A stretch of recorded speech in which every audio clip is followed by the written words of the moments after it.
Bonjour tout le monde. 176 personnes, alors c'est parfait. Il est 3h33.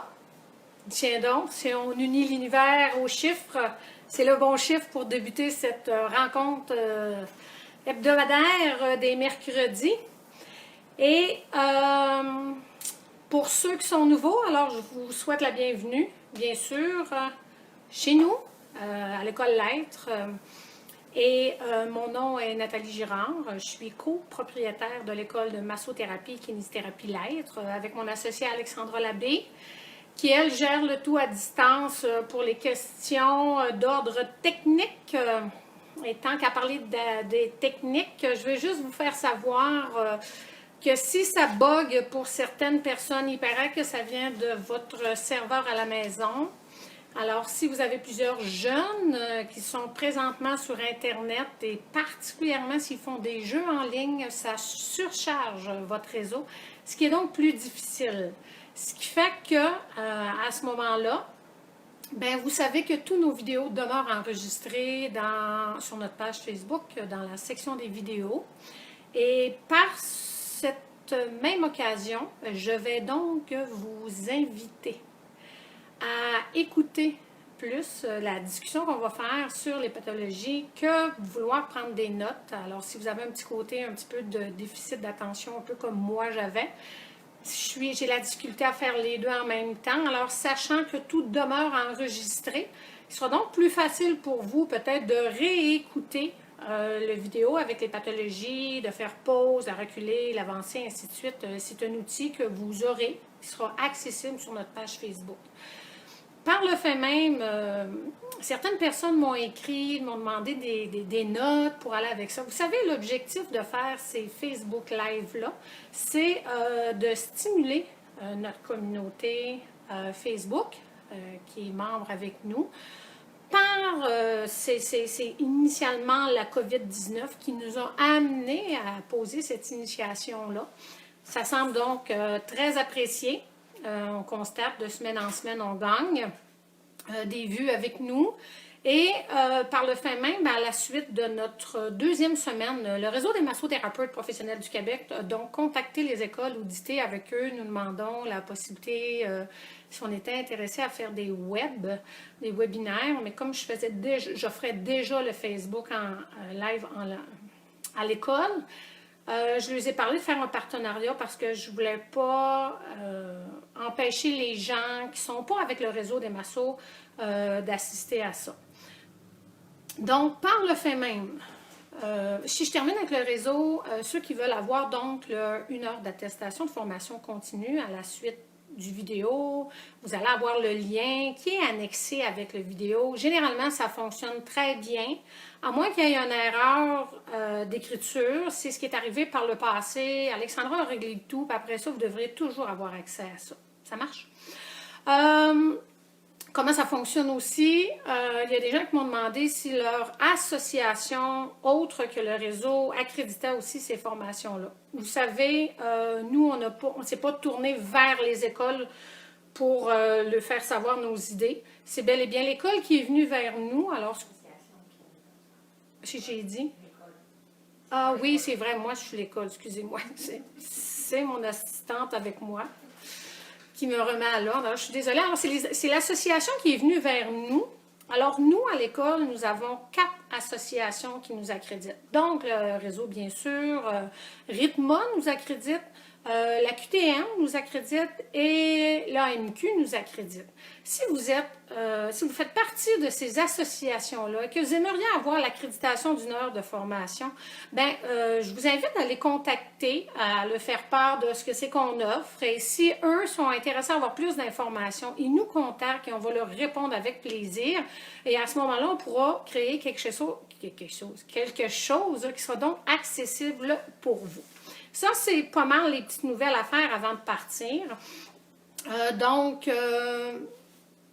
Généralement, l'Internet... Bon, ça va pour ça. Pour ceux qui ne me connaissent pas, alors ça fait 31 ans que je travaille dans le domaine musculo-squelettique. J'ai commencé mon métier comme thérapeute en adaptation physique dans les régions éloignées. Je viens du Lac-Saint-Jean, j'ai donc travaillé à Chibougamau. Je me suis emmenée à Québec en 95 et en 99, je faisais ma formation en suédois. Je suis tombée en amour incroyable avec la massothérapie et les bienfaits de la massothérapie, tout bienfait confondu, là, que ce soit thérapeutique, émotionnel, tout va avec ça. Et ça m'a amené à agrandir, si on veut, ma pratique. Je le faisais déjà quand j'étais dans le domaine de la physio, c'est-à-dire en équipe multidisciplinaire. Et quand j'ai bifurqué en massothérapie, j'ai trouvé que on était pas mal quand même bon et outillé pour travailler le système musculaire et facial en tant que massothérapeute. Et comme je travaille en équipe multidisciplinaire, j'ai autour de moi des chiro, des physios, des ostéos, des acupuncteurs, des psychologues, des gens qui travaillent sur l'alimentation. Et je trouve génial d'avoir la chance de faire partie des équipes multidisciplinaires et d'unir nos formations parce que chaque personne a des connaissances différentes dans ce que c'est qu'ils ont étudié, dans un seul objectif d'améliorer la qualité de vie du client qui nous consulte et qui ait du fun dans la vie sans être obligé d'être dans des souffrances. Alors, c'est tout simplement notre philosophie de pensée. Certaines personnes m'ont fait mention qui ont trouvé un peu les vidéos difficiles, beaucoup de matière et malheureusement, ça, c'est mon défaut personnel. Si jamais un jour vous assistez vraiment à un cours chez nous, c'est ce que vous allez rencontrer. Nathalie Girard, c'est ça. J'ai une grande confiance aux gens qui viennent chez nous pour faire un apprentissage sur leur capacité d'apprendre. Et c'est pourquoi j'aime partager mon vécu, j'aime partager mes connaissances, j'aime partager ce que c'est que ma philosophie de pensée. Et ça nous amène à amener l'étudiant dans la compréhension de ce qu'ils font. Donc, dès à l'origine, nous, chez nous, l'anatomie, la pathologie, qui sont donc au niveau 1, 2 cours que moi j'enseigne, c'est donc des cours à laquelle c'est comme primordial. Si tu as une bonne anatomie, puis tu comprends ton anatomie, bien, c'est plus facile après ça de comprendre tes pathologies et ça te fait faire, en ce moment-là, ton massage dans une meilleure visibilité auprès de ta musculature ou les fascias à laquelle tu consultes. Donc, grosso modo, c'est ça.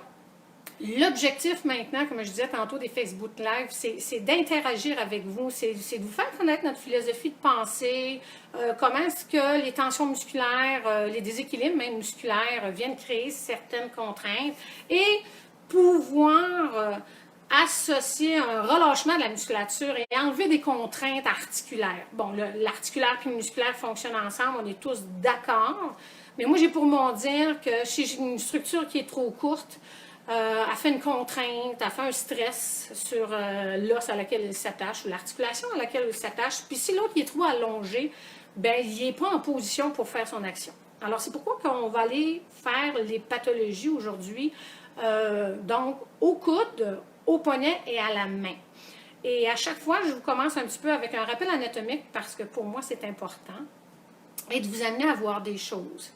Je vais dérouler mon dire, de mon blabla, tout ce que je fais en cours de route.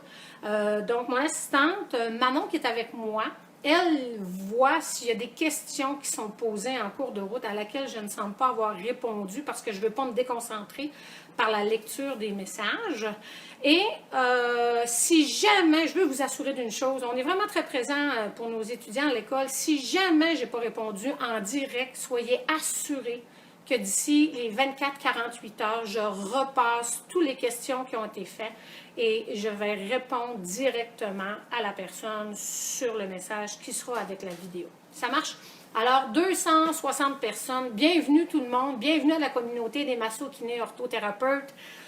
Comme moi, je suis certaine que vous avez hâte de faire un retour au travail, mais on va être dans le respect de notre gouvernement qui fait un excellent travail en ce moment et attend les autorisations pour pouvoir poursuivre notre travail et soyez assurés que tous ceux qui sont en charge de travail intense en ce moment auront un grand besoin de nous. Fait qu'il faut se réconforter avec ça et croire bien sûr en ce que c'est que nous faisons. Alors je commence. Pathologie au niveau du coude, mais quand même pour voir. Donc, c'est un membre supérieur droit que j'ai. C'est donc un humérus avec l'ulna qui est du côté médial et mon radius qui est du côté latéral. Si je vais un petit peu plus bas, j'ai donc à ce moment-là mon poignet avec les 8 os du cap, le pouce avec les doigts pour les métas, les phalanges proximales, intermédiaires et distales. Je reviens au coude.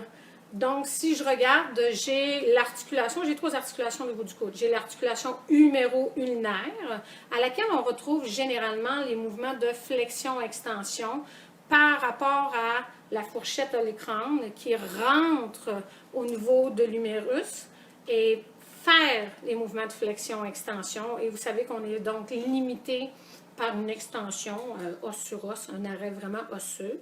J'ai aussi l'articulation huméro-radiale.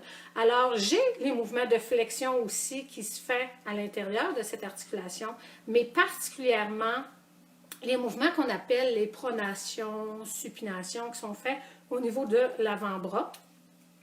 Alors, on rappelle que l'avant-bras est donc la structure qui est entre le coude et le poignet. Et j'ai donc une action qui se fera autant au niveau du coude qu'au niveau du poignet que je vais faire tantôt.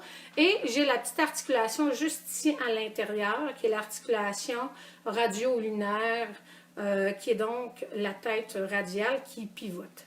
Alors, sachant maintenant que j'ai une tête ronde sur le radius, alors il va être facile de penser ou d'imaginer que les mouvements que j'ai dans la pronation-supination se fait comme ceci, c'est-à-dire coude fléchi à 90 degrés, pouce vers le haut, qui est la position neutre de l'articulation. Et quand je veux faire une pronation, je fais un mouvement de je vais prendre quelque chose et la paume de main tourne vers le plancher. Et l'inverse, quand je ferai une supination pour supplier quelqu'un, mendier, donc vous avez le geste, pour la supination avec paume de main qui sera vers le plafond. Sachant que la majorité de l'action va se dérouler donc soit au niveau de la tête radiale, pendant que la tête radiale tourne sur elle-même, notre tuberosité va faire écarter le radius et permettre à la partie inférieure du radius de passer du côté externe à la partie médiale au niveau du poignet. Donc, à ce moment-là, vous allez savoir que quand vous êtes en pronation, vous avez des os qui sont plus croisés. Et quand on est en supination, soit en position anatomique, j'ai des os qui seront parallèles. Pourquoi je vous dis ça?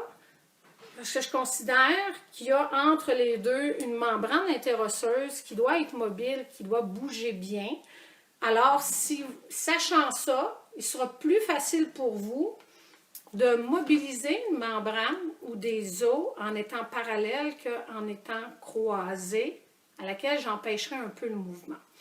Donc, dans ma tête, ça me dit que si j'ai une personne qui vient vous voir et que vous vous rendez compte qu'il est là de la difficulté avec ces mouvements de pronation-supination-là, j'ai tout de suite une idée où est-ce que je vais travailler pour relâcher la musculature. Ça fait que je vais aller voir toute la musculature, bien sûr des pronateurs-supinateurs, mais toute la musculature qui va s'attacher au pourtour de la tête radiale, ainsi que celle qui va s'attacher au niveau du bas. Ça marche?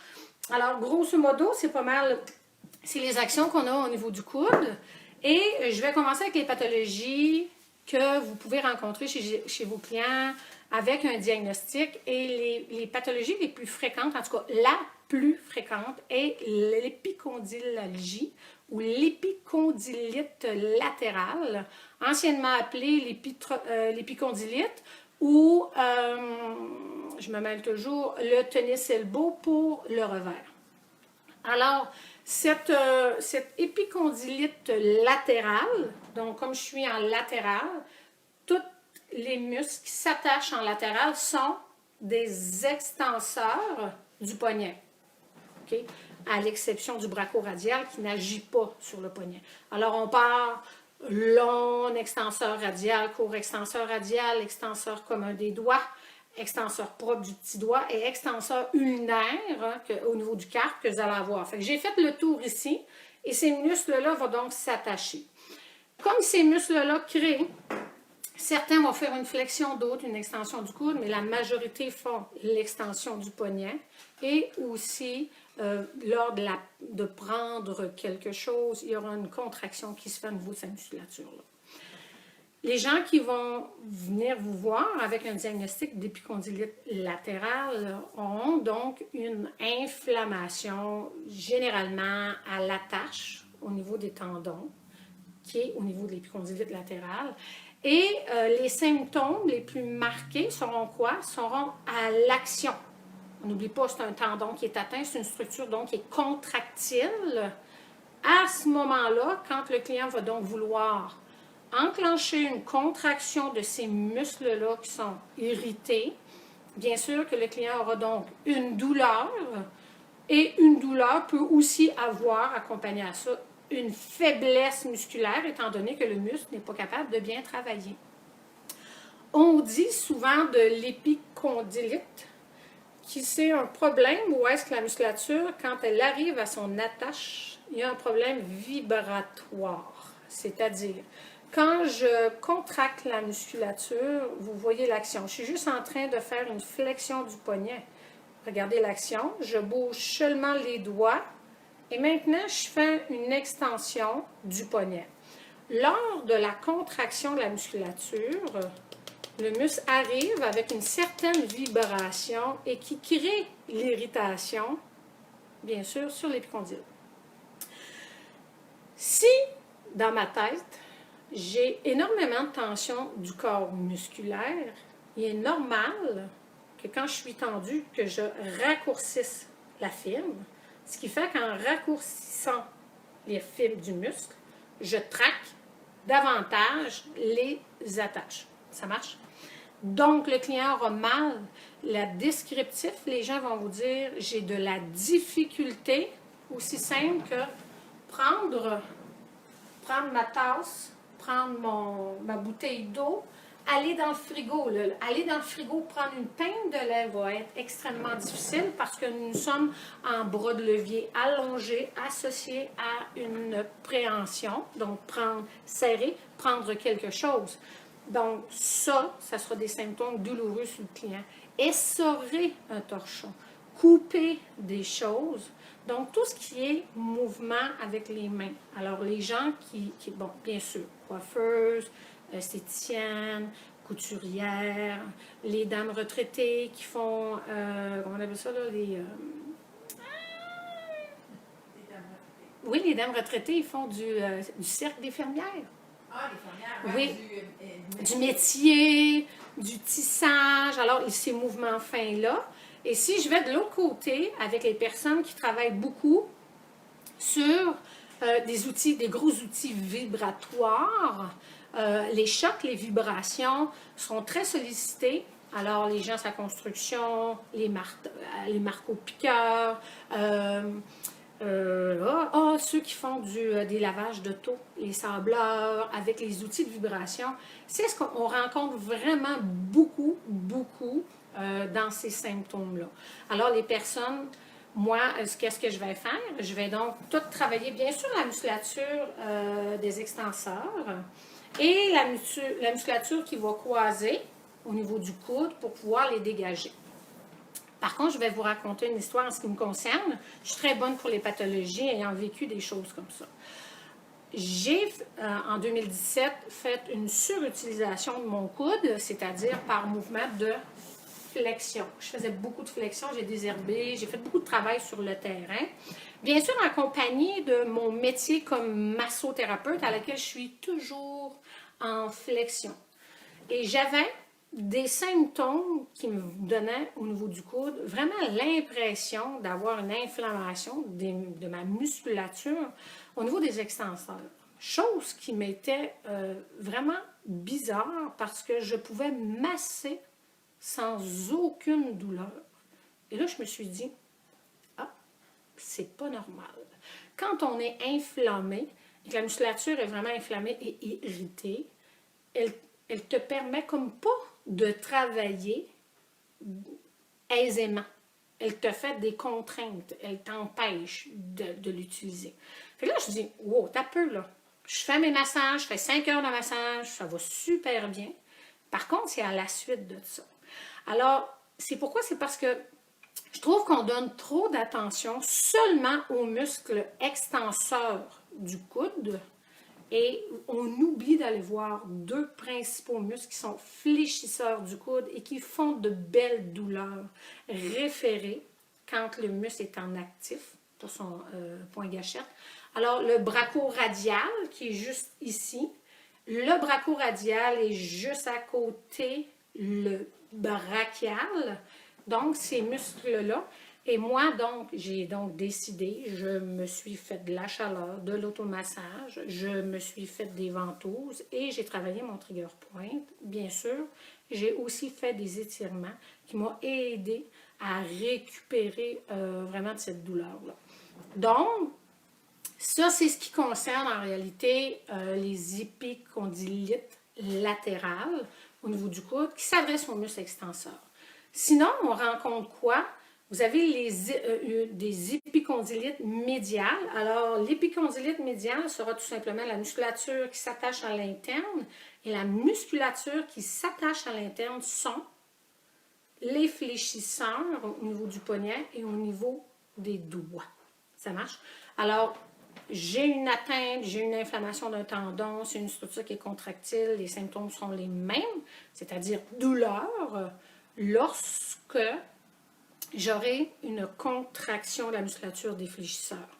Et à ce moment-là, ça sera beaucoup plus difficile de travailler dans ça. Fait que c'est comme les mêmes symptômes que l'épicondylite latérale, mais ça va s'adresser à la musculature des fléchisseurs et les gens vont se plaindre de souffrance ou de symptômes à l'intérieur au niveau du coude.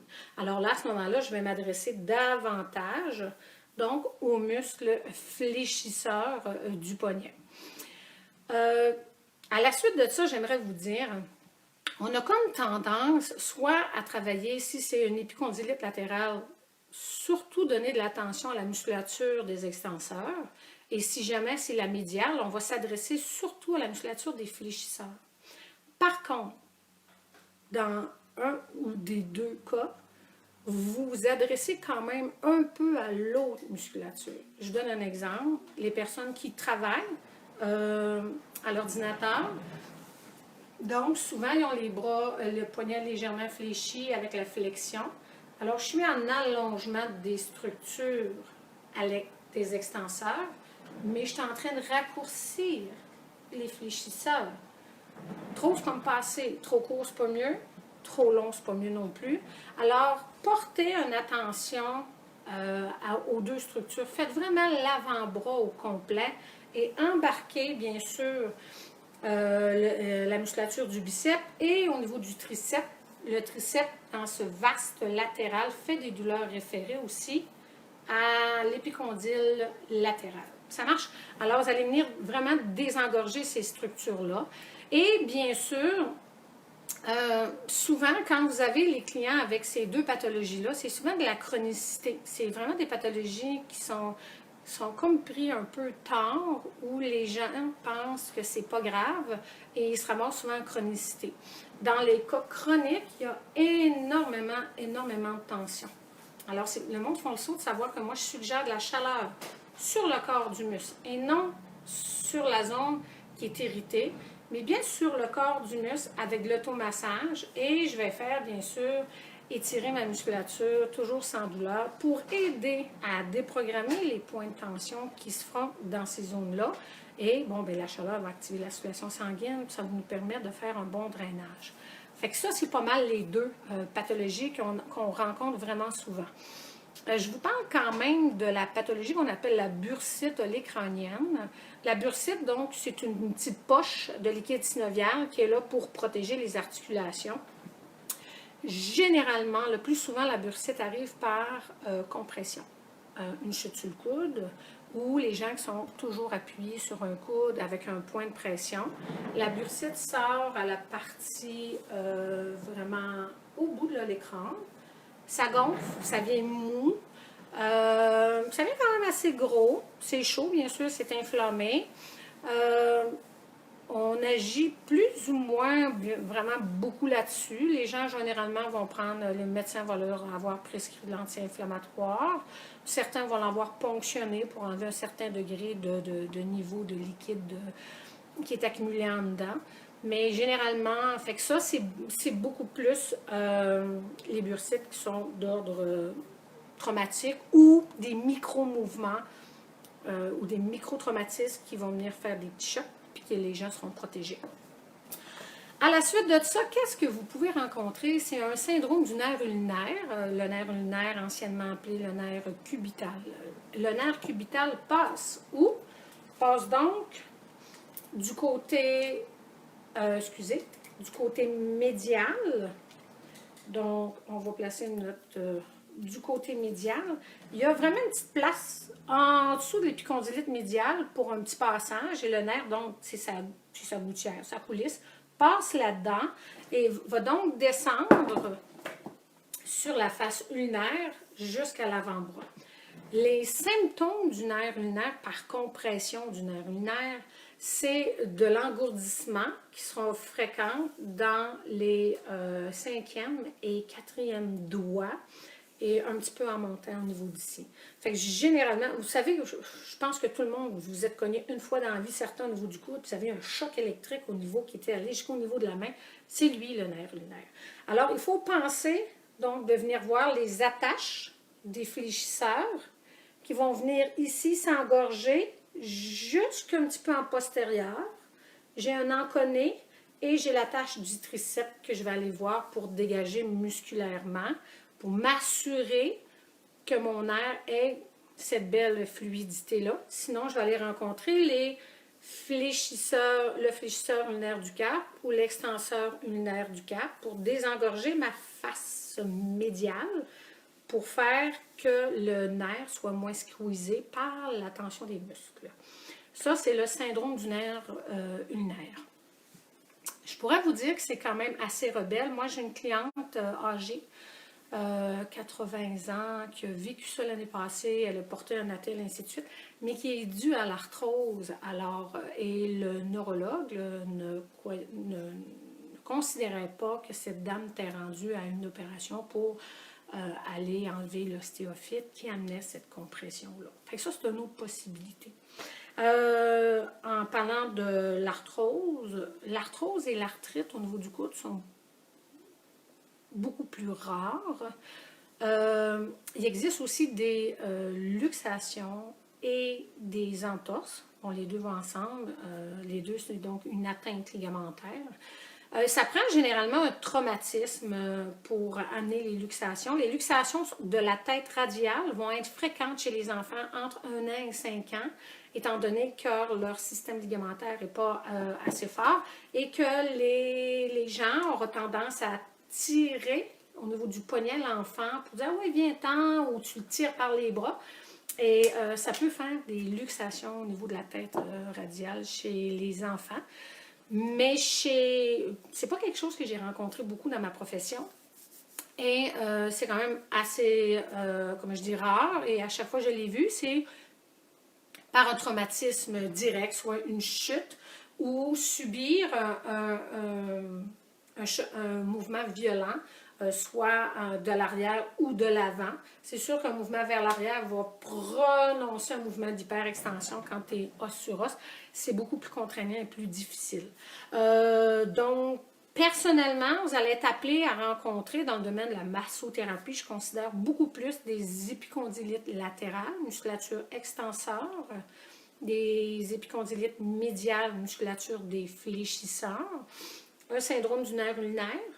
Donc, je vais décomprimer toutes les attaches musculaires pour désengorger mon nerf ulnaire dans son passage ou sur le long de son trajet. Et la bursite, c'est quand même assez rare aussi qu'on l'a d'emblée directement là, en massothérapie. Et je veux vous faire un petit rappel sur mes douleurs référées. Donc, les douleurs référées de la région cervicale. Le C6 fait une douleur référée dans la région épicondylite latérale. Et le T1 fera une douleur dans la zone du coude en médial, l'épicondylite médiale. Donc, mettons que vous avez agi sur la musculature au pourtour du coude et vous considérez que vous avez été plus ou moins aidant chez votre client, ben, je vous invite peut-être à monter, à venir désengorger la région cervicale si particulièrement vous voyez des gens qui partent. Hein, on a plusieurs personnes qui partent dans ces attitudes-là, ce qui amène de l'engorgement dans la zone du cervical bas. Donc, sachant qu'il y a une possibilité qu'un C6 s'en va au coude et qu'un T1, ben, vous désengorgez les tensions musculaires vraiment, vraiment au pourtour des vertèbres de chaque côté. Vous pouvez faire une zone spécifique venant chercher du C5, C6, C7 et T1 pour enlever de la compression sur les structures nerveuses. Ça peut aider aussi. Bien sûr qu'au cervical et à l'épaule, je vous ai parlé de la possibilité d'un défilé thoraco-brachial qui peut être encore là. Où est-ce qu'il y a engorgement qui part du plexus et aussi qui va partir et passe ici. Donc, dans le super livre Musculino, je pense que je vais le trouver rapidement.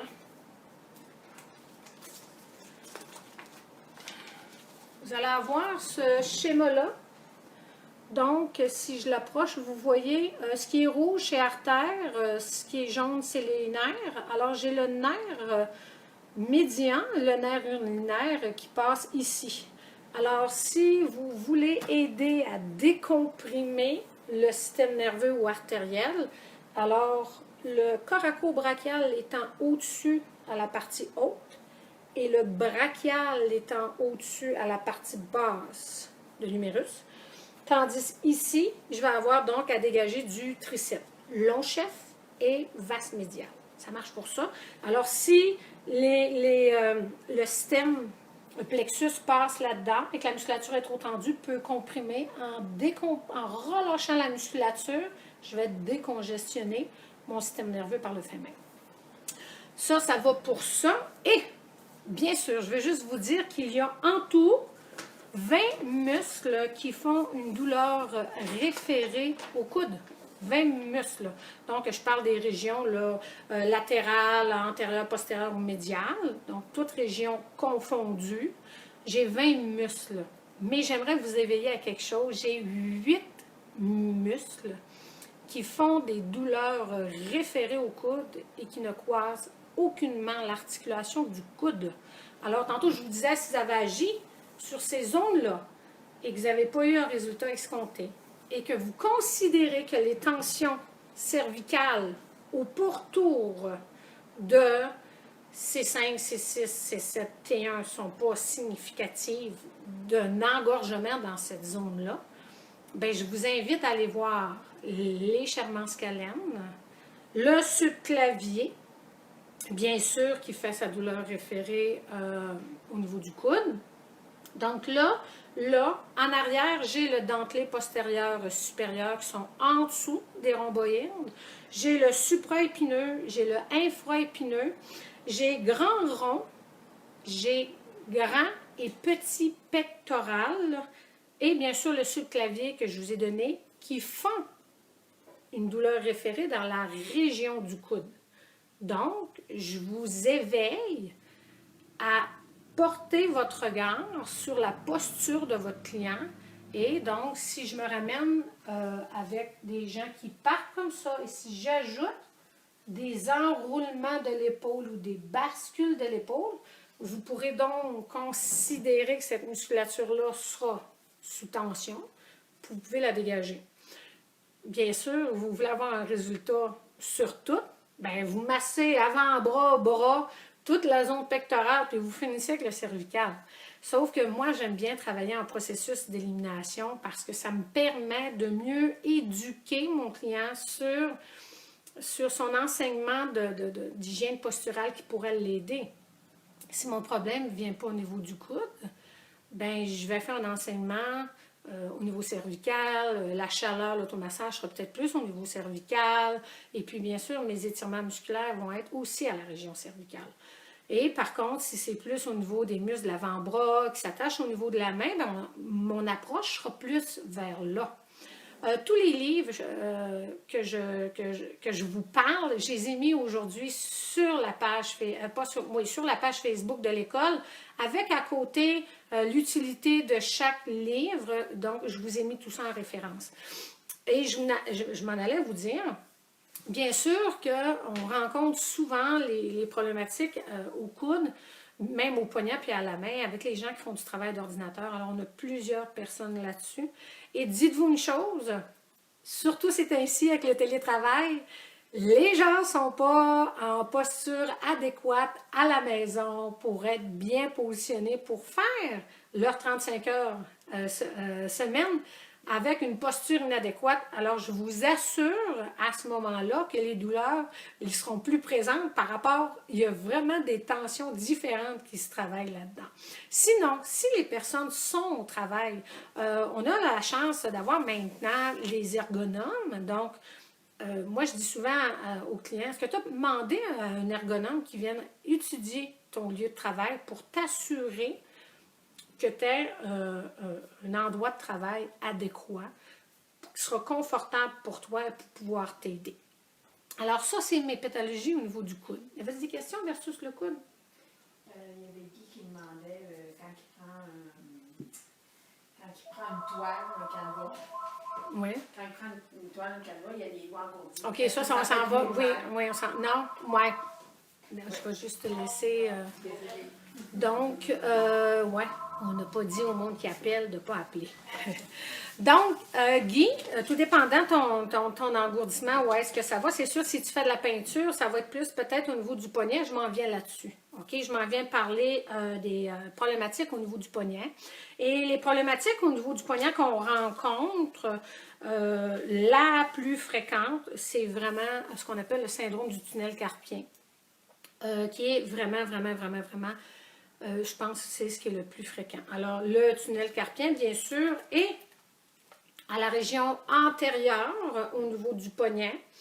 Avec le passage dans le centre, il y a ce qu'on appelle anciennement le ligament antérieur du carpe, maintenant qu'on appelle rétinaculum.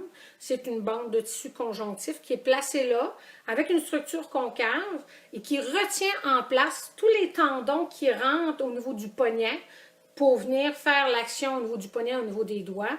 Et à la superficie de ces tendons-là, j'ai le nerf médian qui passe. Et après ça, j'ai le ligament antérieur du carpe. Plusieurs causes au tunnel carpien, mais mettons que si je vous parle des symptômes comme tels, oui, je vais revenir avec la tendinite de Quervain. Les symptômes du tunnel carpien sont engourdissement pouce, index majeur et moitié de l'annulaire, généralement dans cette zone-là. Quand il est rendu à un niveau avancé, il n'est pas rare qu'il peut même faire de l'engourdissement sur toute la main, chose que ma mère a eue et qui, à 86 ans, a dû se faire opérer pour le tunnel carpien dû à l'arthrose. Mais d'emblée, alors on rencontre, c'est très rencontré sur les gens qui travaillent avec l'appréhension, chez les gens, donc tous les travailleurs manuels qui vont faire ça, et bien sûr, nous, en massothérapie, on est très sollicités. Habituellement, les premiers symptômes débutent la nuit ou le matin. Et qu'est-ce qu'on a remarqué, c'est que les gens ont tendance à dormir avec le poignet comme ça. Et par le fait même, je comprime le nerf médian et que j'engourdis. Alors, les gens font quoi? Se bougent la main et l'engourdissement s'en va. Ça marche? Donc, cette compression-là peut être présente chez la femme enceinte avec les changements hormonaux et ils font de l'édème chez les diabétiques, chez tous les travailleurs manuels et chez... je suis en train de perdre mon idée, mais bon, ça reviendra. Alors, les structures peuvent être comprimées ici. J'ai bien sûr la musculature de la main, donc de l'éminence ténor et hypoténor, qui vont se tracter dans le centre. Il est vraiment juste là. Et donc, les gens vont avoir une main un petit peu plus fermée. Alors, il est certain que vous allez devoir ouvrir les éminences, faire des ouvertures. Sinon, il y a la possibilité que la personne ait déjà eu une fracture, donc au niveau du poignet, que ce soit au niveau du radius ou de l'ulna, et que souvent les fractures au niveau du poignet ils ont un déplacement osseux. Fait que ça peut être une problématique. Il peut avoir de l'arthrose et il peut avoir un déplacement parce qu'il y a des petits os du carpe qui peuvent se déplacer. Et bien sûr, ces symptômes-là, les fractures, les déplacements, les luxations, les entorses sont généralement d'emblée faits par des traumatismes, c'est-à-dire une chute directe sur le poignet. Ça marche? Alors, à ce moment-là, tout dépendant des contraintes, si nous, on agit vraiment sur le musculaire. Donc, les symptômes de la nuit, vraiment, le matin. Et si les symptômes, si le syndrome s'en va en s'aggravant, les symptômes de l'engourdissement vont devenir comme plus permanents. Et à la suite de ça, la personne va noter une faiblesse musculaire au niveau de la main, difficulté à ouvrir ou serrer des peaux. Et on peut même voir la présence d'atrophie musculaire de la musculature au niveau du pouce. Les gens qui sont venus vous voir avec un diagnostic de tunnel carpien, généralement, ils ont passé ce qu'on appelle un EMG, un électromyogramme, qui va évaluer la conductibilité motrice du nerf médian afin de voir son degré de compression.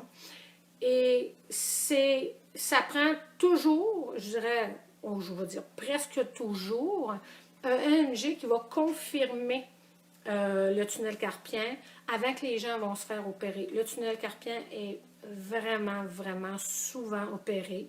C'est une petite incision à laquelle on dégage le ligament annulaire et on prend maintenant les lignes de la main. C'est ce qui fait que les cicatrices paraissent quasiment plus. Et c'est 3 semaines à 5 semaines de rééducation post-opératoire. Et les gens, en tout cas, pour la majorité des gens que j'ai rencontrés, vont avoir une très, très bonne amélioration avec le tunnel carpien. Je vous invite à voir aussi la musculature. Alors, bien sûr que, étant donné que mon nerf médian passe dans le groupe des fléchisseurs, on va se rendre compte qu'au niveau du rond pronateur, on a beaucoup de tensions ici qui peuvent engorger, qui peuvent comprimer le trajet du nerf médian. Et il va descendre au niveau de la main, mais il est quand même assez profond. Il est en dessous de la deuxième couche musculaire. Donc, masse superficielle. J'ai après ça les fléchisseurs superficiels des mains qui font la flexion, mais qui arrêtent à l'interphalangienne, donc la phalange intermédiaire, excusez-moi. Et il est en dessous de ce muscle-là, donc du fléchisseur superficiel, mais au-dessus du fléchisseur profond qui, lui, travaille avec le bout des doigts. Alors, pourquoi j'insiste là-dessus, c'est j'ai découvert qu'on dirait qu'on ne travaille pas assez ces muscles fléchisseurs superficiels et profonds. Alors, si vous rencontrez des bouchers qui vont manipuler beaucoup le bout des doigts, qui vont tracter, les massothérapeutes qui font leurs manœuvres de massage en pinçant trop, en faisant des prises trop pincées ou trop ramenées comme ça, va avoir tendance, et puis en plus, en massant avec une flexion du poignet, peut avoir tendance à développer le tunnel carpien, particulièrement les massothérapeutes qui vont faire du domicile, qu'il faut qu'ils déplacent leur chaise, qu'il faut qu'ils déplacent leur table. C'est des choses qu'on va rencontrer. Alors, je vous invite vraiment, vraiment sur le tunnel carpien parce que plusieurs personnes vont agir, je trouve, localement. Et moi, j'aime bien venir agir aussi en distal. Alors, je viens tout chercher la musculature qui s'attache ici, parce qu'il peut comprimer, mais après ça, il va passer, il s'en va profond, en dessous du fléchisseur superficiel, au-dessus du profond. Tout ça pour vous dire quoi? Si vous faites étirer les fléchisseurs de la personne avec des doigts qui sont fléchis, c'est-à-dire quelque chose qui ressemble à ceci. On voit-tu bien, hein? Oui, OK. À ceci, puis les doigts sont encore fléchis. Vous n'êtes pas en train de faire étirer les fléchisseurs superficiels et profonds. Chose qu'on voit souvent, c'est que les gens vont s'étirer en bout de table, mais avec un poignet. Donc, les doigts sont libres. Ça va? Il faut absolument que si vous voulez relâcher ces fléchisseurs-là, qu'il faut que les doigts soient pris en compte. Donc, je commence souvent avec une extension du poignet, du coude, une extension donc du coude, du poignet, et après, je vais ajouter les doigts, et vous allez voir que c'est pas du tout la même chose. En tout cas, pour moi, c'est pas du tout la même chose, et je suis ici, moi, extrêmement tendue. On s'entend que ça fait 31 ans que j'utilise énormément mes doigts. Puis en plus, dans le temps que j'étais et à la polyvalente et au cégep, j'ai fait du volleyball compétitif, mais j'étais passeuse. Donc, j'ai énormément de tension, bien sûr, au niveau des avant-bras. Donc, ça me prend une hygiène pour me relâcher si je veux faire mon travail. Mais je dois vous dire que je suis rapidement à risque d'avoir les symptômes du tunnel carpien, particulièrement si je fais du vélo. Alors, quand on fait du vélo sur nos poignets, je suis donc en extension. L'extension allonge les fléchisseurs, augmente la compression sur le nerf médian, puis après 20-30 minutes de vélo, je suis engourdie de la main, je suis haut, il faut absolument que je change mes mains de position, sinon ça va être difficile pour moi. Fait que ça vous donne une idée. Alors, j'aimerais beaucoup, alors oui, vous travaillez toute la musculature qui a tendance à garder une main fermée, à les gens qui travaillent beaucoup, vous ouvrez, vous dégagez les attaches des muscles du pouce, les attaches des muscles des doigts, vous dégagez le fascia au niveau du poignet et vous vous adressez à la musculature des fléchisseurs en montant jusqu'en haut. Ça marche? Et permettez-vous de mobiliser doucement, vous mobilisez ce qu'on appelle la membrane interosseuse en bougeant de haut en bas, un radius et un ulna.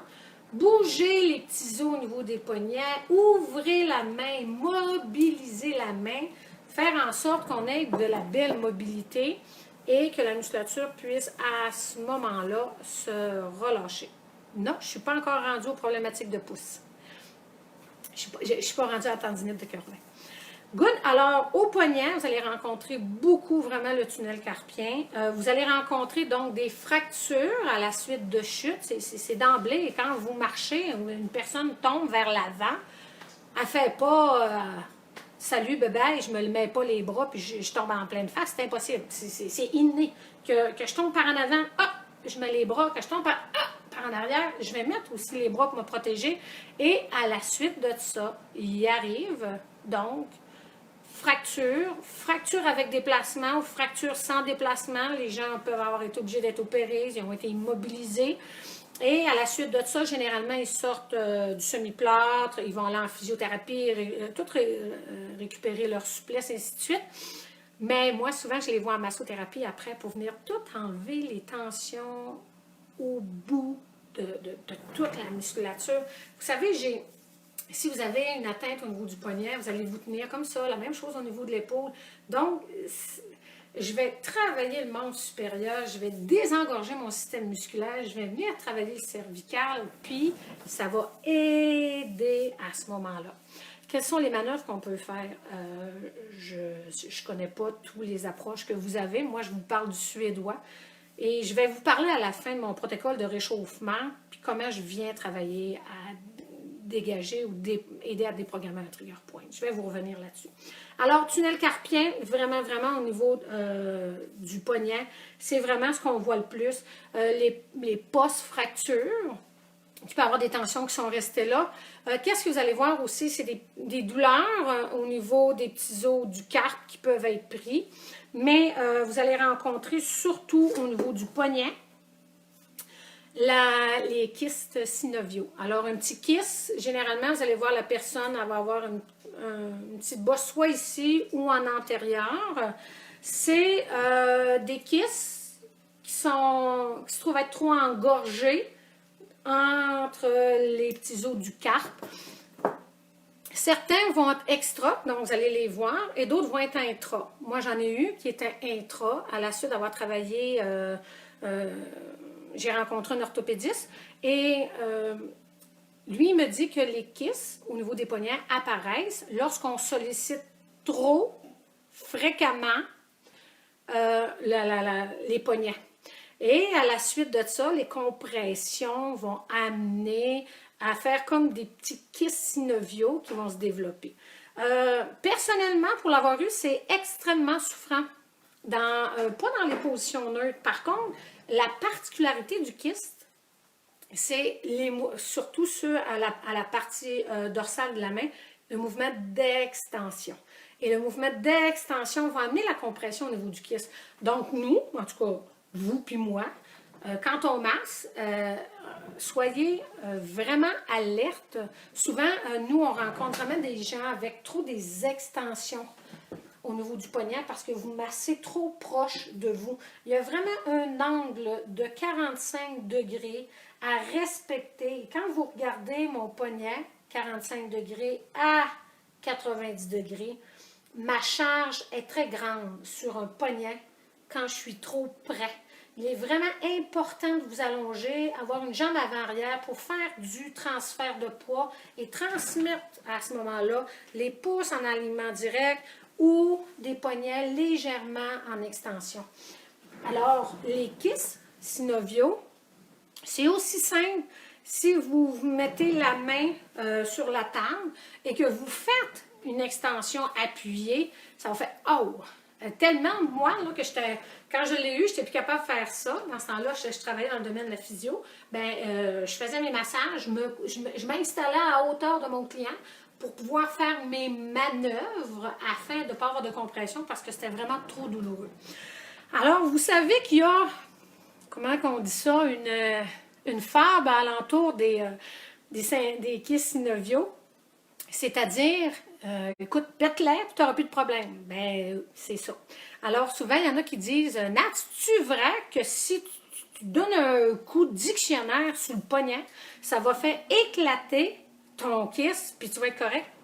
Oui. Dans la nomenclature, là, dans les livres, c'est ce qu'on va vous dire.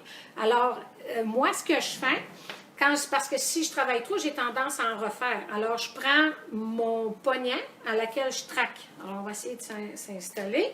Alors, je traque moi-même mon poignet et avec mon pouce, je vais faire des pressions directes sur mon poignet en fonction de mobiliser les petits os et comme de faire éclater mon kyste à l'intérieur. C'est du liquide synovial qui va embarquer dans votre système puis il va se faire évacuer, c'est tout.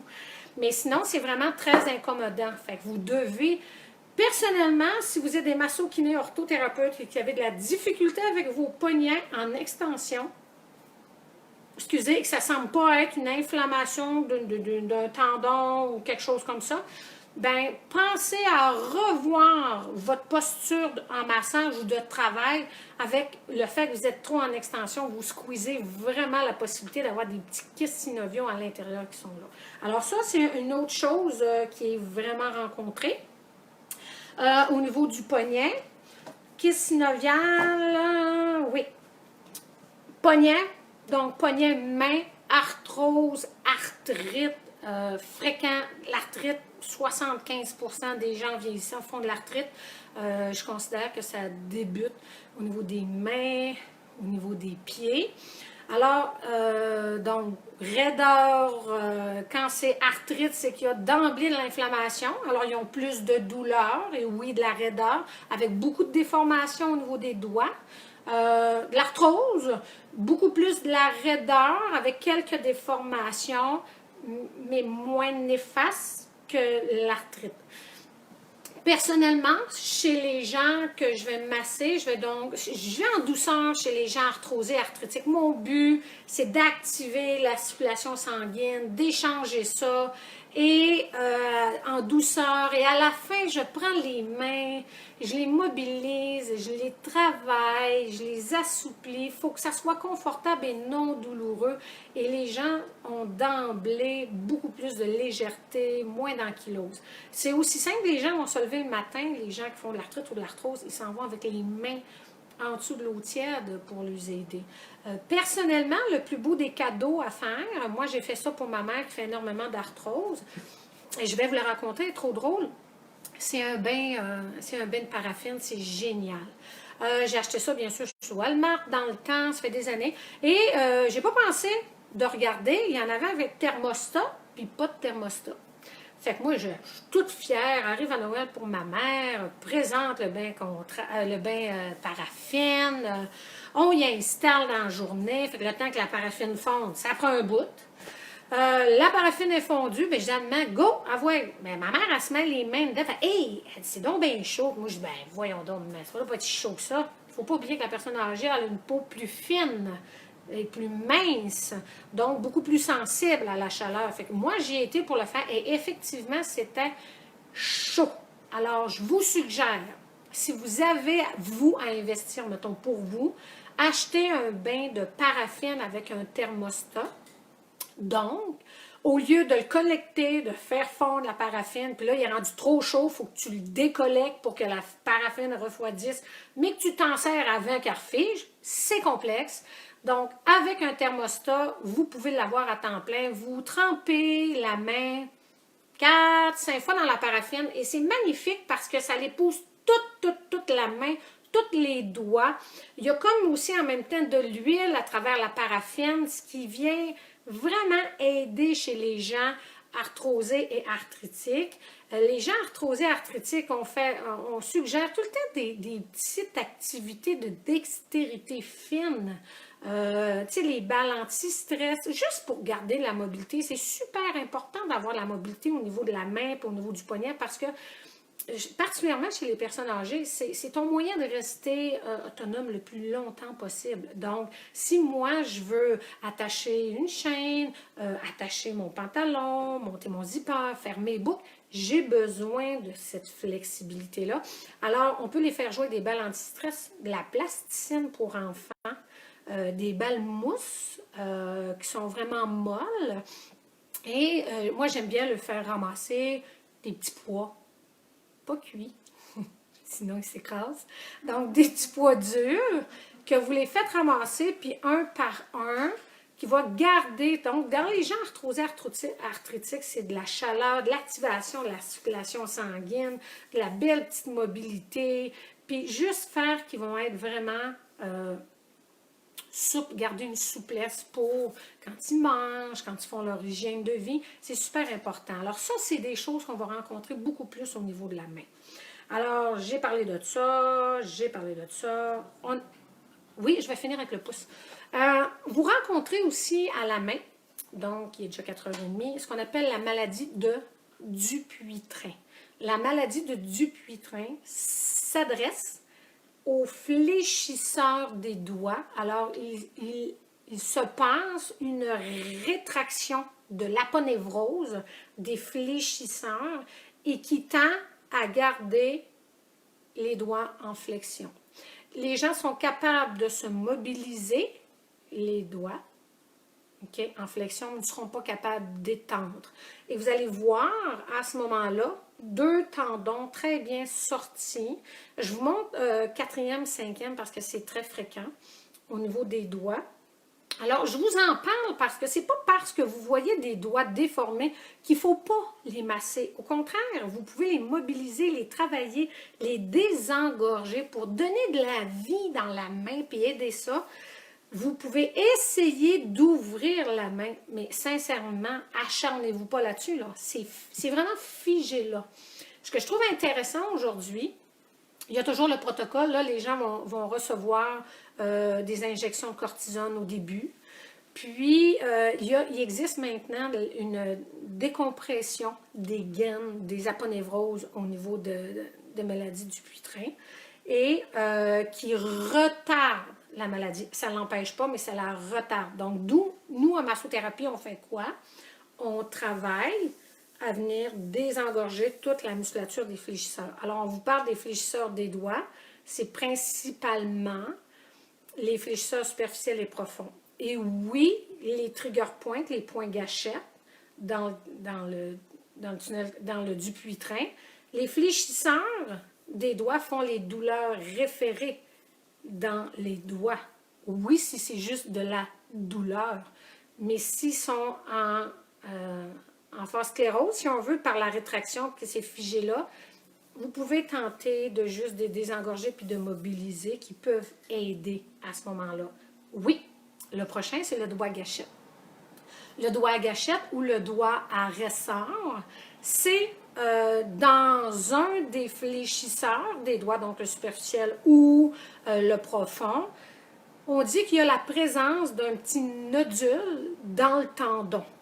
Et comme les fléchisseurs de la main sont retenus par une gaine et que le fléchisseur profond et le superficiel passent et que j'ai une gaine qui entoure tout ça, si vous ajoutez la présence d'un nodule dans le tendon, le client va dire, écoute Nat, j'ai de la difficulté, je réussis de peine et misère à fléchir le doigt, puis là, quand je veux l'étendre, ben je suis plus capable. Puis là, il dit, j'essaye, je force pas, mais ça fait togne. Donc, pour le doigt à ressort ou le doigt à gâchette, et généralement, il est dû à la présence d'un nodule dans le tendon. En théorie, pour les clients que j'ai vus avec ça, première intervention, injection de cortisone. Nous, en tant que massothérapeute, on est très limité. Oui, je peux, quand le nodule est là, il va rester là. C'est assez difficile de le faire fondre. Le nodule, c'est un petit corps étranger qui est là, qui est présent là-dedans. Donc, moi, je vais mobiliser, je vais travailler, mais je ne réussis pas à faire grand-chose. Fait que souvent, si je regarde mes clients, ils ont eu une infiltration de cortisone qui va comme faire fondre le nodule et qui va retarder, mais éventuellement, ça finit aussi par une opération. On ouvre, on enlève le nodule ou on dégage la gaine, puis on referme, un petit peu à même titre qu'un tunnel carpien.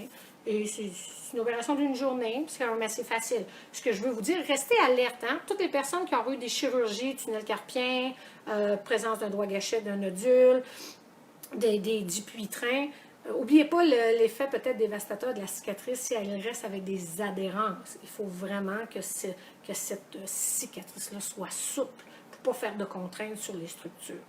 Donc, parler du Dupuytren, il reste doigt à ressort, il reste maladie de Raynaud.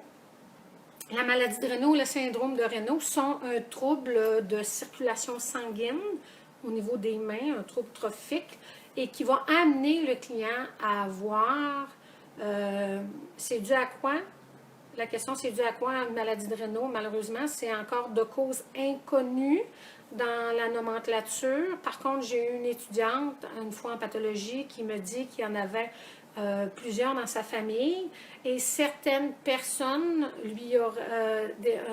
un spécialiste lui aurait dit qu'il y aura peut-être une connotation nerveuse. Le système nerveux n'envoie pas bien l'irrigation au niveau de la main et le trouble de circulation. Alors, les gens ont vraiment les mains froides. Alors, bien sûr, il y a un problème de vasoconstriction au niveau du corps. Ça sort quand il fait froid, puis là, on a la misère à avoir du temps chaud. Alors, il y a les gens qui ont froid vont faire une vasoconstriction, bloquer le système artériel et avoir une moins bonne irrigation. Fait que mains froides, et c'est aussi douloureux. Certaines personnes peuvent aller avoir les doigts bleutés, ou même les gens qui ont tendance à rester avec des mains qui sont un petit peu rouges. Alors, bien sûr, circulation sanguine, notre massage active au bout de la circulation sanguine pendant que j'y pense puis que je ne l'ai pas dit. Si vous avez de l'édème dans les extrémités au niveau du membre supérieur, il est toujours favorable de faire ce qu'on appelle un massage en appel. Ça veut dire que je commence par, moi, je vais désengorger toute la zone ici pour venir libérer ganglion. Et après, je vais faire bras. avant-bras et mains. Et le fait que j'ai dégagé le haut, il sera donc plus facile de drainer mes structures, mon liquide, parce que j'ai ouvert le passage en haut. Alors, bien sûr, en présence d'édème, faites vraiment beaucoup de manœuvres de drainage. Un drainage, ce n'est pas obligé d'être profond. Et moi, je vous suggère, quand vous travaillez avec de l'engorgement des structures, je lâche les manœuvres ponctuelles, précises. Je fais beaucoup plus de global. Je vais faire du pétrissage global, je vais faire du foulage global, je vais faire des frictions larges. Je veux malaxer, je veux désengorger. Et à chaque fois, il se peut même très bien qu'entre mes manœuvres, que j'accompagne le tout d'un drainage pour venir porter ça, bien sûr, à ma chaîne ganglionnaire au niveau du creux axillaire ou au cou. S'il vous plaît, faites attention si vous avez des femmes qui auront eu un cancer du sein et qui auront eu l'ablation de la chaîne ganglionnaire, hein, ces personnes-là ont tendance à faire du lymphodème au niveau du membre supérieur, bien, drainez-moi pas ça au creux axillaire, s'il vous plaît, il n'y en a plus de ganglion. Fait qu'allez le porter au moins à la chaîne ganglionnaire au niveau du cou. Ça marche? Pour vraiment aider à drainer et à diminuer l'édème. Donc, ça, c'est pour la maladie de Raynaud. Maintenant, les douleurs référées à la main des étages vertébrales, C6, excusez-moi pour mon geste, C7, C8, ça marche? Alors, C6, C7, C8, en passant, j'en entends qui sont en train de me dire, ben voyons donc Nathalie, il n'y a pas 8 racines nerveuses. Ben non, ben pas 8 vertèbres cervicales, mais 8 racines nerveuses, oui. Pourquoi? Parce que le thoracique, le nerf sort à la partie inférieure de la vertèbre. Au cervical, il sort à la partie supérieure. Alors, quand j'arrive à C7, donc c'est comme si j'avais un C7, j'ai donc la 7e racine nerveuse, et en dessous de C7 sera C8, et là, après ça, T1 va commencer en dessous de T1. C'est juste pour ça. Donc, sachant que ma main, j'ai une problématique, je peux avoir des tensions de l'engorgement musculaire qui compriment ces structures-là, bien, je vais m'adresser à C6, excusez, C5, C6, C7, T1, et je vais venir travailler toutes les tensions musculaires qui peuvent être occasionnées dans cette zone-là. N'oubliez pas, là, je me suis donc adressée à un travail au niveau de la main, j'ai pas eu d'amélioration, mon client ne voit pas tant de changement. S'il vous plaît, allez veiller plus haut, beaucoup plus haut. Ça marche? Et je m'en viens maintenant avec la tendinite de Kervin que tout le monde est en train de m'écrire. Alors, la tendinite de Kervin est une tendinite qui s'adresse au niveau du pouce, particulièrement au long abducteur du pouce et au court extenseur du pouce. Ça marche? Alors, les mouvements qui seront faits avec des pinces ou des ouvertures comme ça.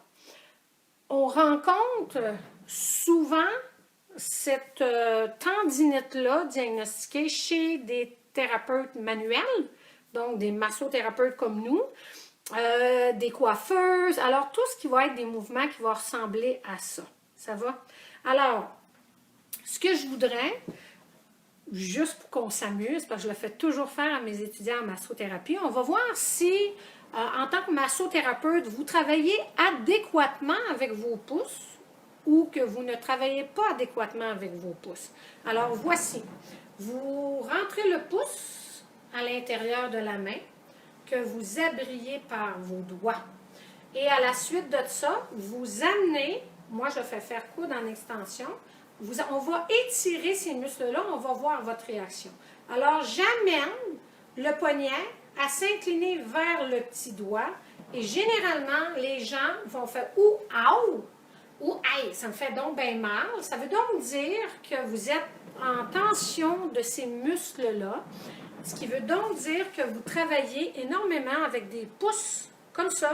Et quand vous massez et c'est le pouce qui bouge au lieu d'avoir un pouce avec une main à 45 degrés et faire que c'est la main qui fait votre foulage et non vous avec le pouce qui fait ça.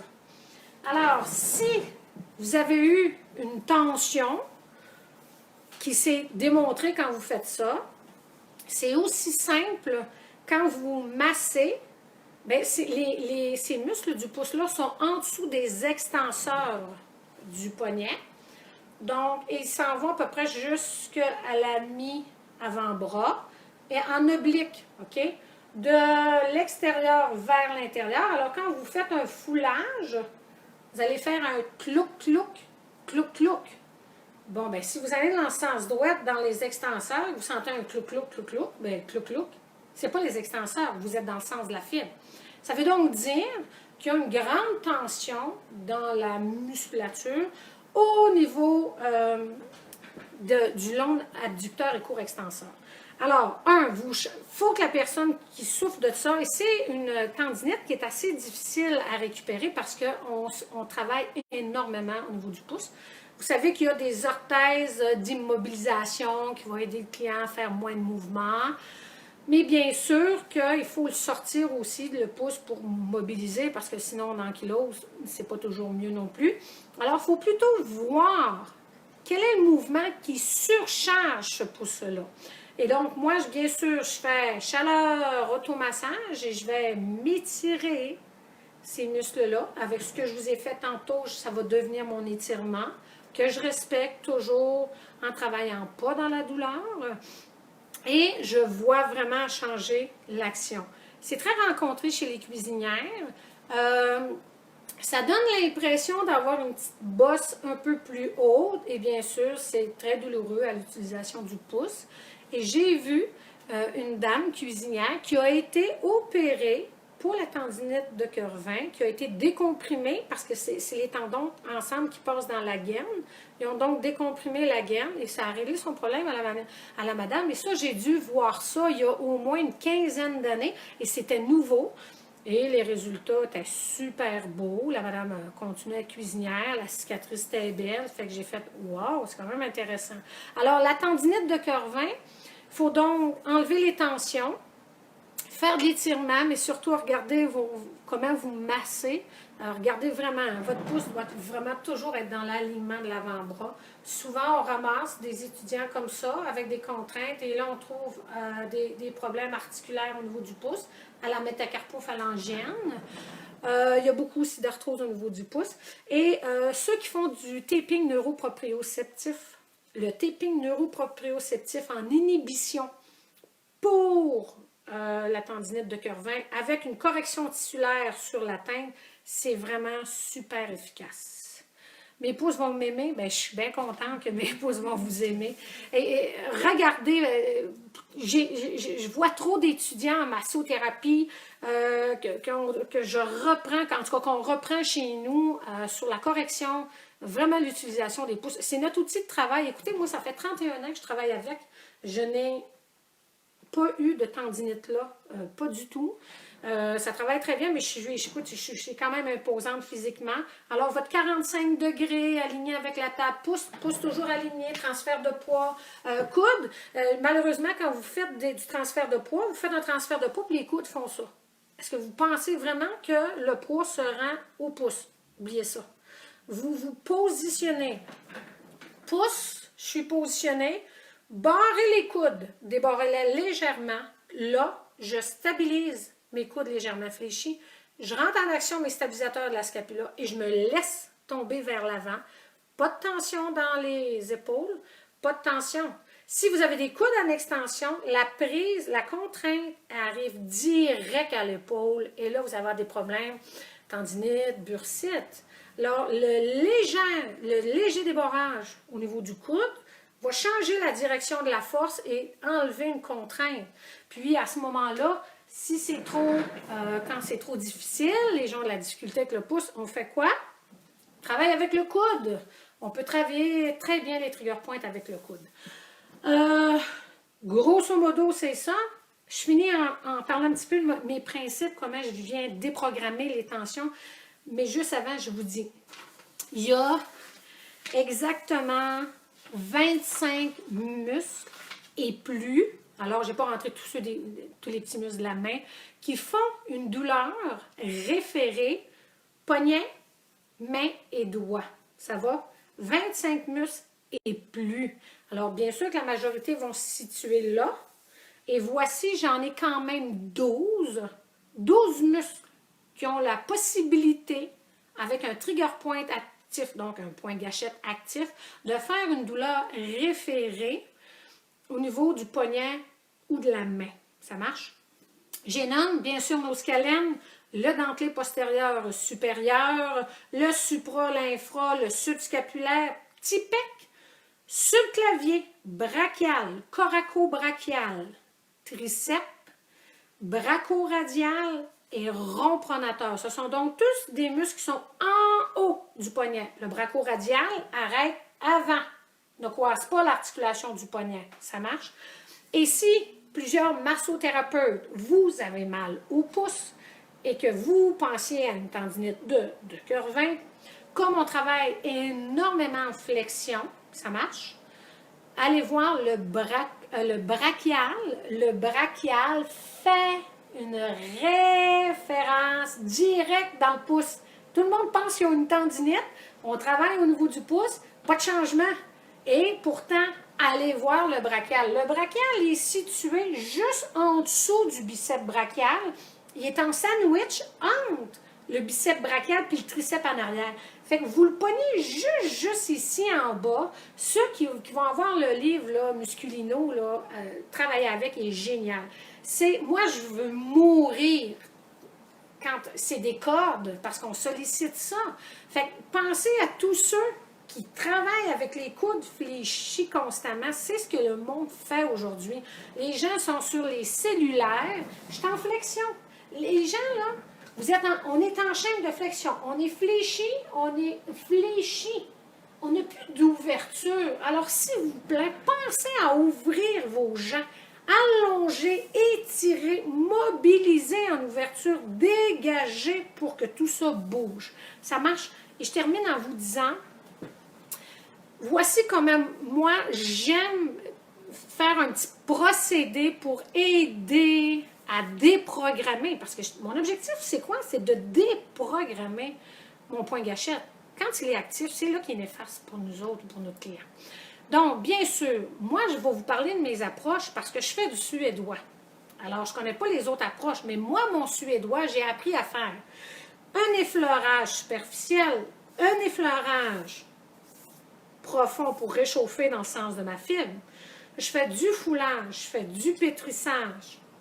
Moi, j'embarque mes percussions avant mes frictions. Quand j'ai fait ça et j'ai pris le temps de faire mes manœuvres lentes, douces et progressives, et non du schlac, schlac, schlac, schlac, schlac, schlac, schlac, schlac, schlac, schlac. On a l'impression que la personne fait « Ah ouais, il faut que ça y aille vite puis qu'on se débarrasse. » Ton muscle n'a même pas le temps de se relâcher. Il fait « que c'est ça? Que c'est ça? » Là, si tu t'en viens relax dans tes manœuvres, t'es fait, t'es ça, t'es dégage, tu ouvres ta fibre, tu fais ton pétrissage, tu casses, tu bouges, tu casses tes adhérences, tu actives ta circulation sanguine, ben ton muscle, il fait quoi? Quand tu manges, toi, là, après avoir mangé, tu t'endors parce qu'il faut que tu digères. Ben, je viens rien de nourrir mon système musculaire du système sanguin. Puis là, lui, il fait hey, « Wow, Colin, là, je suis comme rassasié. » Il se relâche. Ben, s'il se relâche, en tant que massothérapeute, tu travailles bien moins fort. Soyez pas pressés de faire vos manœuvres. Amenez ça lentement puis doucement. Puis pendant ce temps-là, ton client va faire quoi? Le trotteur, il va y descendre. Il va se relâcher au bout, puis tu vas avoir bien moins à travailler. Donc ça, moi, ça, c'est toute ma préparation où est-ce que je réchauffe. Et là, un coup réchauffé, je vais prendre mon point de tension direct. Et je vais faire un trigger point. Manon, mène-moi ton bras, s'il vous plaît. J'ai fait pendant longtemps, c'est ce qu'on appelle une compression ischémique. C'est-à-dire, je m'en viens, je prends un point de tension, je m'installe, je reste dessus, pendant comme, on disait 30 secondes, ou on demandait jusqu'au temps que le client, sa douleur ait diminué de moitié. Bon, cool. C'est encore bon. Ça, vous allez voir dans Musculino. Je vous le dis, là, ce livre-là, lisez-le au complet. Il est génial. On suggère, descends ton bras un peu, merci. On suggère quoi? De faire des pompages. Donc, je rentre dans la tension. C'est très confortable. Le client ne souffre pas.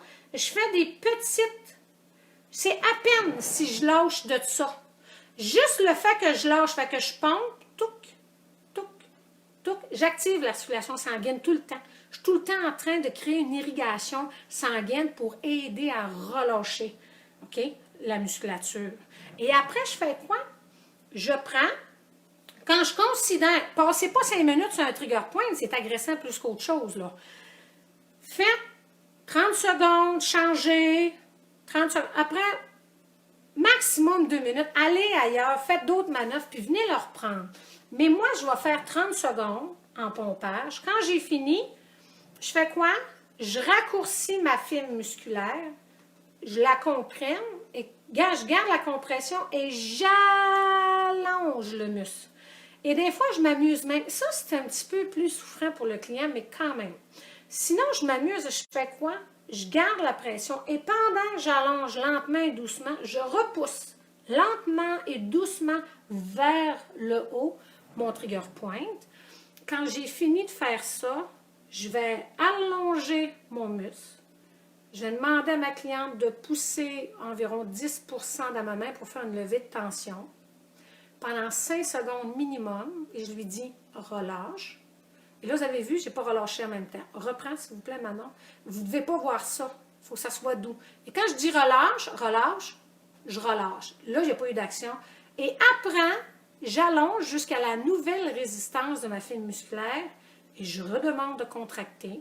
Vous pouvez y aller 2 à 3 fois. C'est beau, même. Puis quand j'ai fini, après ça, je fais quoi? Je termine par un étirement confortable de mon muscle, sans douleur, pour un beau 30 secondes. Et après ça, je vais terminer. Alors, j'ai fait quoi? Merci. J'ai fait mon super massage parce que j'ai activé, j'ai décongestionné, j'ai nourri toutes ces tensions-là. J'ai donné de la vie là-dedans. Je m'adresse directement au trigger point, au point gâchette, soit en pression constante ou des petits pompages. Ça marche? Ensuite, je garde le point de pression sur le trigger point, mais avant, excusez. Je raccourcis, je comprime le trigger point, j'allonge. Je relâche, je raccourcis, je comprime, j'allonge. 2 à 3 fois pour aider à déprogrammer. À la fin, j'allonge. Je fais donc un étirement. J'allonge la musculature, je sens une petite résistance musculaire. Hop, je tiens là. Je fais fatiguer les Golgi, contracte, agoniste. Je demande au client, pousse. Le client va pousser super fort. Waouh, pas si fort, t'as pas besoin de ça si fort. Pousse lentement et doucement, parce qu'on veut s'économiser. Des fois, je dis juste 10%. Il contracte 5 secondes.